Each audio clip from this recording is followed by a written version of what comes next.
تہجد ایسا مرہم ہے جس کے پاس ہر چوٹ کا علاج موجود ہے، بس تمہیں یقین رکھنا ہے۔ بے شک وہ رب آہٹیں بھی سنتا ہے اور پکار بھی، بس وہ ہمارا صبر آزماتا ہے۔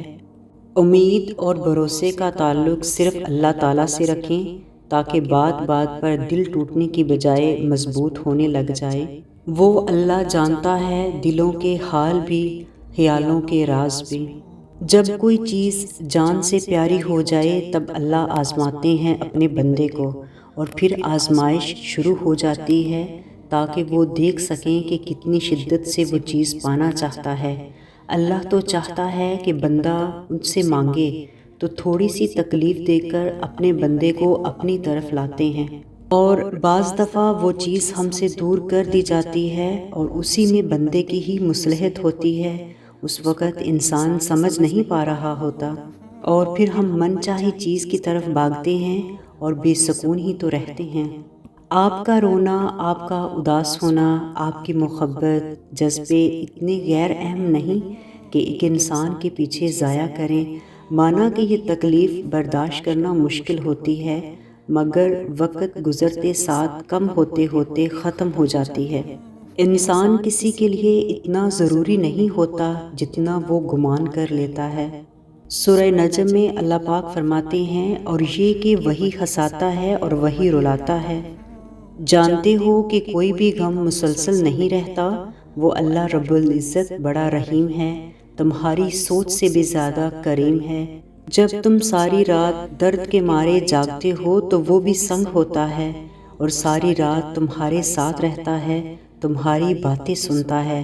جانتے ہو جب سب تمہارا ہاتھ چھڑا کر چلے جاتے ہیں تب وہ اللہ رب العزت تمہارا ہاتھ تھام لیتا ہے، اور یقین کرو وہ اپنے بندے کی پکار بڑے پیار سے سنتا ہے۔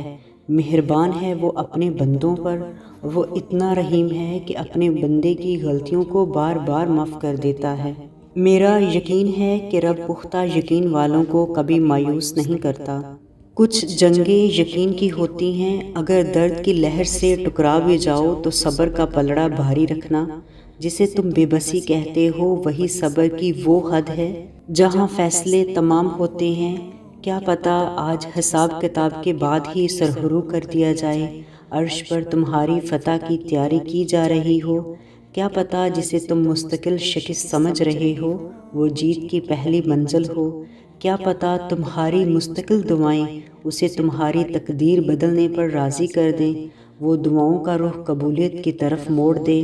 جب اس نے قرآن میں کہہ دیا کہ تم مجھے پکارو میں دعا قبول کرنے والا ہوں، تو بس یہ جنگ تو یقین کی ہے، اور وہ اپنے بندوں پر بہت مہربان ہے۔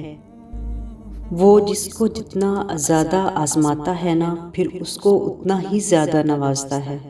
کیا پتہ تمہاری من پسند چیز ہی اس امتحان کے بعد تمہارا صلہ ہو۔ جس دن دعا مانگنے کے بعد ہمارے دل سے یہ شک ختم ہو جائے گا کہ دعا پوری ہوگی یا نہیں، اس دن سے ہماری دعائیں پوری ہونے میں زیادہ وقت نہیں لگے گا۔ اللہ سے یقین کا رشتہ بنائیں، شک کا نہیں۔ جو لوگ پختہ یقین رکھتے ہیں ان کی دعائیں رنگ لے آتی ہیں، اور جو دل میں شک رکھتے ہیں وہ خالی خات رہ جاتے ہیں۔ جب آپ کچھ نہ بدل سکیں تو اپنی دعاؤں میں اضافہ کر دیں، کیونکہ اس ذات کے سوا کوئی آپ کو کچھ نہیں دے سکتا۔ دنیا لاکھ رکاوٹیں ہی کیوں نہ کھڑی کرے، پر اللہ کے بنائے گئے وسیلوں سے نہیں لڑ سکتی۔ جب آپ اپنے رب سے مخاطب ہوتے ہو تو آپ کا رب کہتا ہے، مانگو جو مانگنا ہے میں سنوں گا۔ جس رب نے تمہیں دعا مانگنے کی توفیق دی ہے تو کیا وہ رب تمہاری دعا قبول نہیں کر سکتا؟ جو رب تمہیں خود اس موڑ پر لایا ہے کہ تم اس سے مانگو، تو کیا وہ تمہاری فریاد نہیں سن سکتا؟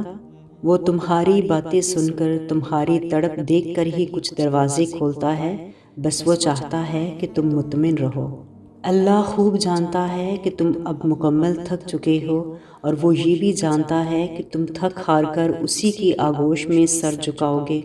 اللہ جانتا ہے بندے کے دل میں کتنی تڑپ ہے، کتنی اس آس سے، امید سے مجھ سے مانگنے آتا ہے، تو وہ کیسے نہیں دے گا۔ بس صبر کرو اور یقین رکھو۔ اللہ ان کے لیے معجزے اتارتا ہے جو اپنے دل میں وسوسوں کو اترنے نہیں دیتے، اور معجزے بھی تو انہی کے لیے ہوتے ہیں جن کو اللہ پر پختہ یقین ہوتا ہے۔ کیا اللہ کے سامنے کچھ ناممکن ہے؟ وہ تو ممکنات کا رب ہے۔ تو تم دعا مانگتے ہوئے سوچا نہ کرو، بھلے ہی وہ چیز تمہیں ناممکن لگ رہی ہے، لیکن اللہ کے لیے کچھ بھی ناممکن نہیں۔ تو تم اللہ سے بس مانگو، وہی معجزے کرنے والا ہے، وہی عطا کرنے والا ہے، وہی ناممکن کو ممکن کرنے والا ہے۔ ٹوٹا ہوا دل خدا کی توجہ کھینچتا ہے، خوش نصیب ہے وہ روح جو خدا کے لیے روتی ہے۔ میرا رب کہتا ہے میں ٹوٹے ہوئے دلوں میں بستا ہوں، تو پھر آپ تنہا کیسے ہوئے؟ وہ واحد عظیم ذات ہے جس سے بڑھ کر پاکیزہ اور معتبر اور کوئی نہیں ہو سکتا، جو اللہ رب العزت ہے، جس کے آگے تمام کائنات سجدہ زیر ہوتی ہے۔ اسے ہم سے بہت محبت ہے، وہی تو ہے ہمارا ہمدرد، ہمارا ہمراز، ہمارا سب سے مخلص رفیق، وہی تو ہے جو ہمیں پوری طرح سے سمجھتا ہے۔ اللہ سے بات کریں، اللہ سے مانگیں، اللہ پر چھوڑ دیں، اللہ پر بھروسہ رکھیں، اللہ سے کہیں اور کہتے رہیں۔